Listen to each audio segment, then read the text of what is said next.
it is worth mentioning that the lowly man of faith originated in a lecture to Catholic seminarians and in a series of lectures sponsored by the National Institute of Mental Health delivered to Jewish social workers of all denominations. Now that's a fascinating anecdote before we start learning the actual essay. And that is that this wasn't given just to Jews. It's not called the lonely Jewish man of faith. It's called the lonely man of faith. What does that mean? What is Soloveitchik trying to get at? Before reading the book, what do you think it means, the lonely man of faith? What's lonely about a man of faith? Any ideas? I remember Soloveitchik lived basically for the majority of the 20th century. He died in 1993, he was about 90 or 91. So he basically lived in the 20th century. 20th century saw a lot of changes, a lot of major changes, a lot of crises, a lot of big events for the Jewish world, for sure. Right? It was written in, it says when The Lonely Man of Faith was first published, it was in 1965. And there it offered no information about its origins. However, when it appeared as a book in 1992, a note at the beginning stated the basic ideas of The Lonely Man of Faith were formulated around Soloveitchik's lectures in the Marriage and Family Program of the National Institute of Mental Health at Yeshiva University in New York City. And Rabbi Walter Wurzberger, who was a disciple and close associate of Rav Soloveitchik, added that The Lonely Man of Faith was first presented as an oral lecture at the Catholic Seminary. And it was published in tradition in summer 1965. So just understand when it is. What do you think he means? What's lonely about a man of faith? What's the problem here? Yes? Because most of the world doesn't have faith. Most of the world doesn't have faith. Okay? Or the world in which we live is not a world based on faith. Shall we put it like this? Why did I mention Rabbi Sachs earlier? Right? Because Rabbi Sachs was a proponent of modern orthodoxy. And the dilemma which emerges, and the challenge which emerges in this book, stems from the fact that Rav Soloveitchik didn't sit in a Beit Midrash learning Gemara all day. He has a doctorate in philosophy. He studied at Berlin University, but at the same time, he was the Lubavitcher Rebbe and the Horovitz. Okay, and he was a man who was involved in the regular world. Yet the outside world, whatever you want to call it, the secular world, is not founded on a system of faith. Now, I'm not saying I can't summarize the whole book in one line, otherwise we wouldn't have to learn it. But we can see where the dilemma, where the problem emerges from, and why it doesn't just apply to Jews. Anybody who has a system of belief, which is what we'll see in a moment, which is not something which the modern world goes by, has got a problem and is going to be dealing with this dilemma. Okay. Let's begin the essay, and just for today I'm going to read so that can be heard. Okay? First chapter, where it says the lonely man of faith. I assume everybody can find that. As we go along, I'll try and figure out how we navigate the different page numbers, because all my notes are based on my page numbers. Okay? And it says the following. It is not the plan of this essay to discuss the millennium-old problem of faith and reason. Theory is not my concern at the moment. I want instead to focus attention on a human life situation in which the man of faith as an individual concrete being, with his cares and hopes, concerns and needs, joys and sad moments, is entangled. By the way, as you may have noticed in some, have you got it? Wait, where I are think you? it's the same. This one starts with the nature of the dilemma can be stated. No, it's one I didn't give you the first page. Oh. You're right, I didn't give you the first page. Yeah. Okay, so it doesn't matter, just listen to this bit. It's just the introduction, it's a few lines. We'll get to the nature of the dilemma. Okay? Notice Rav Soloveitchik is somewhat poetic. Right? He writes, as an individual concrete being with his cares and hopes, concerns and needs, joys and sad moments is entangled. Therefore, whatever I am going to say here has been derived not from philosophical dialectics, abstract speculation or detached impersonal reflections, but from actual situations and experience with which I have been confronted. Meaning, indeed the term lecture is in this context a misnomer. It is rather a tale of a personal dilemma. What is Rav Soloveitchik saying he's doing? He's sharing with us his emotions, his thoughts, the way he approaches the issue. Instead of talking theology in the didactic sense, eloquently and in balanced sentences, I would like hesitantly and haltingly to confide in you and to share with you some concerns which weigh heavily on my mind and which frequently assume the proportions of an awareness of crisis. We've spoken about this before. This is what Rav Soloveitchik does a lot in his writings. He shares how he feels. That's what he's doing. He's not plotting together an organized system of philosophy or discussing what it means to have faith. He said that the millennial problem of faith and reason. He's not going to do that. He's showing with us how he feels. Yes, Mark? Was this written in English? This was written in English, Okay. yes. It was written and delivered. It was delivered in English and then appeared as a paper in English. Right, it's a very long paper. That's why it's published in a book. As opposed to Halachic Man, which was originally written in Hebrew, Ish Halacha. When the Rav gave shiurim, he often spoke in Yiddish. Okay, even when he spoke in his English is unbelievable, as I explained before. I'm pretty sure he makes up words. Right, so he writes the dictionary, looks at the dictionary, and then decides what word to use. Right, but when he spoke, his English had a very heavy European accent. He was fluent in many languages, but he had a very, very heavy European accent. A few years ago, there's a famous recording of a shir of the Rav on Parshas Dahalischa. That's what he calls it. Parshas Dahalischa. Right?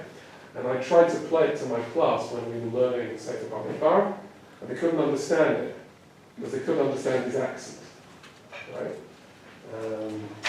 I remember I first listened to it when I was on Shmirah in Yeshivat Haretzion, sitting on the top of the roof, looking out and listening to a tape recording of Rav Soloveitchik. Oh, it's incredible!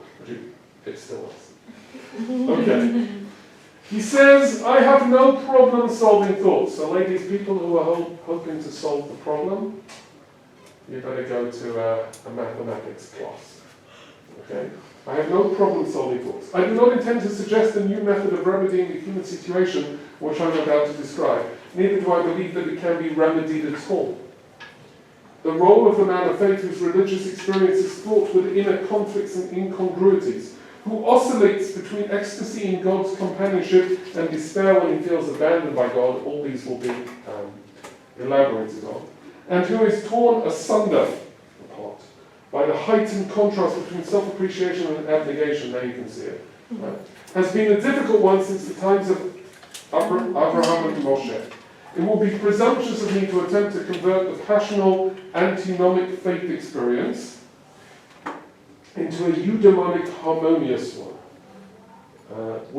while the biblical knights of faith live heroically with this very tragic and paradoxical experience. Okay, eudaimonic means sort of creating happiness or calmness or something like that. All I want is to follow the advice given by Elihu, the son of Barachel, of old, who said, I will speak that I may find relief. Right, Elihu was one of Eob's friends. For there is a redemptive quality for an agitated mind in the spoken word, and a tormented soul finds peace in confessing. Meaning, I want to share my thoughts. I think that's going to help me. I'm going to explain the dilemma and the problem, but I don't have any solutions. I'm not sure there are any. But what he says is the dealing with the questions itself and understanding them is already therapeutic. Okay, any questions? We're good? So that's all prologue. He says in other places, and I think some of those we've already shared, that I'm going to share my thoughts. If you like them, fine. If you don't like them, also fine. They're very personal. Right? Now, one of the challenges of learning something like this is a little bit similar to learning Moreh Nevuchim. Moreh Nevuchim, which is guide. It's called the Guide to the Perplexed. I call it the Guide to be Perplexed. Because when you read it, you get more perplexed. Why? Because the Rambam was a genius, right? And the Rambam admits he wrote Mishnah Torah, right, which is a set of halachot for the layman. You want to know what to do? Read Mishnah Torah. And Mishnah Torah has a little bit of philosophy, and especially at the beginning, halachot Yisodei Torah. And if the layman can understand that, well, he's a pretty high level layman, right? But he wrote Moreh Nevuchim for the top, 1% or something. For the people who really want to understand the core of Judaism. But it's really, really difficult because the Rambam was a genius. And the Rambam had an incredible background in philosophy. So he talks in terminology which the regular Joe Schmo like me and you can't understand. Now, Rav Soloveitchik is sharing his personal dilemma and his personal challenges in being a man of faith in the modern world. Right? But this is Rav Soloveitchik. Right? Rav Soloveitchik has a doctorate in philosophy, right? And could battle intellectually with all the great philosophers of his time, and probably the ones who lived 200 and 300 years before them, if he'd ever met them, right? He was a Talmudist par excellence, a descendant or scion of the Brisk line, right? Reb Chaim Brisk, the people who revolutionized the analytical study of Gemara. So he was a mind that we can't begin to grapple with. So when he shares his thoughts, we think, no, we don't really think like that. So that's one of the challenges, because he's giving us an entry into his mind, and his mind is not something that we're really like. Okay? But we're going to try. We're going to try. That's why I say I'm welcoming you onto a journey into studying Rav Soloveitchik together. Right? I claim to be a little bit more versed in it than you are. But that's all. We're learning it together. We're exploring it together. We're going to have a world opened up to us together. Okay. I'll read because of the video. The nature of the dilemma can be stated in a 3-word sentence. I am lonely. Let me emphasize, however, that by stating I am lonely, I do not intend to convey to you the impression that I am alone. Before we read on, what do you think it means to be alone? Solitude, like physically being by yourself. Like bidud, right? Yes. People who are in bidud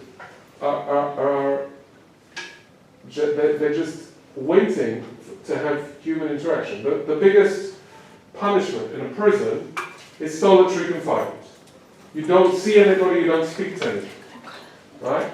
The Mitzorah is sent outside the camp.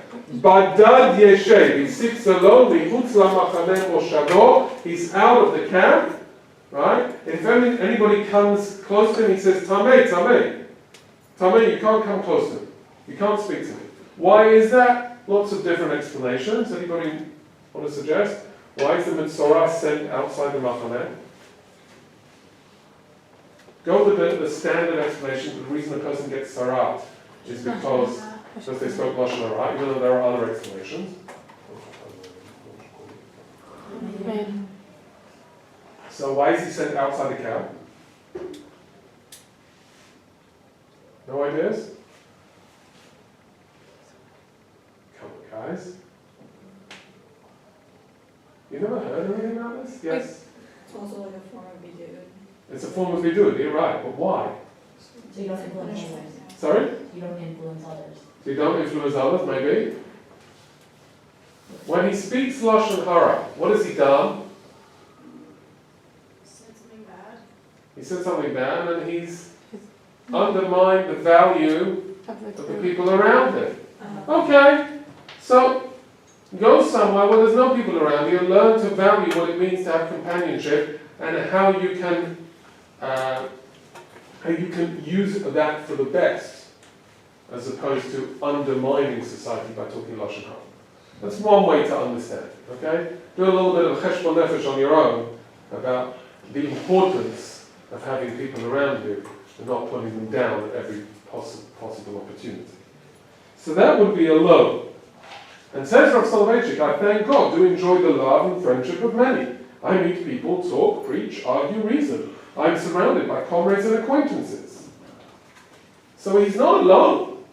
He has friends, he has family, he has people to talk to. He's not stuck on a desert island with no contact with anybody, right? And he doesn't mean Facebook friends or WhatsApp groups. He means real live people, like we have now. Baruch Hashem. Okay? And yet, companionship and friendship do not alleviate the passionate experience of loneliness which trails me constantly. What does he mean? If he's not alone, but he is lonely. Let's try and understand. I am lonely because at times I feel rejected and thrust away by everybody, not excluding my most intimate friends. And the words of the psalmist, my father and my mother have forsaken me, ring quite often in my ears like the plaintive cooing of the turtle dove. It is a strange, alas, absurd experience, engendering sharp, innovating pain as well as a stimulating cathartic feeling. What does cathartic mean? Cathartic? Rejuvenating or purifying, right? We learned that. Okay? I despair because I am lonely and hence feel frustrated. On the other hand, I also feel invigorated because this very experience of loneliness presses everything in me into the service of God. Okay, let's stop there for a minute. Where does the loneliness come from, you think, ladies? Internal. Sorry? It's internal. It's internal, but again, why does he feel rejected by other people? You remember there was a phrase he used in the article, The Community? The tragic singularity of man. Every one of us is an individual. It's one of the marvels of creation. Right? We all have 2 arms, 2 legs, 2 eyes, 1 nose. Some of us can even smell. Right? We go to a doctor can figure out how to deal with us because human beings are made in the same way. There are a few little differences, right? But none of us look exactly the same, and none of us think or feel exactly the same. Even identical twins who look very, very similar and who've grown up in the same environment and may have gone to the same schools and obviously have the same parents, the same family, and have similar experiences when they go on vacation, etc. They're not the same person. They think and react differently. On a simple level, one of them might like white chocolate, and one of them might like dark chocolate. One of them might like volleyball, and one of them detests volleyball but loves playing tennis. One of them might like Grey's Anatomy, and the other one can't understand why it's going on for 17 seasons. Is it 17 now? Yes? Yeah. Just started the 17th? No. We're in the middle of the 17th? Yeah. Oh my God. 4, 5 would have been okay. 17? Okay. Right? And then these could be identical twins. Now what does that create? That creates a certain loneliness. Because I can never be the same as another person. And therefore on some level, they will never understand me. Right? Somebody, again, I'm not talking on a philosophical level, I'm talking on a simple level. Somebody will give me something to taste and say, taste it, it's really good. And I taste it and go, ugh. And I say, how can that be? It's really good.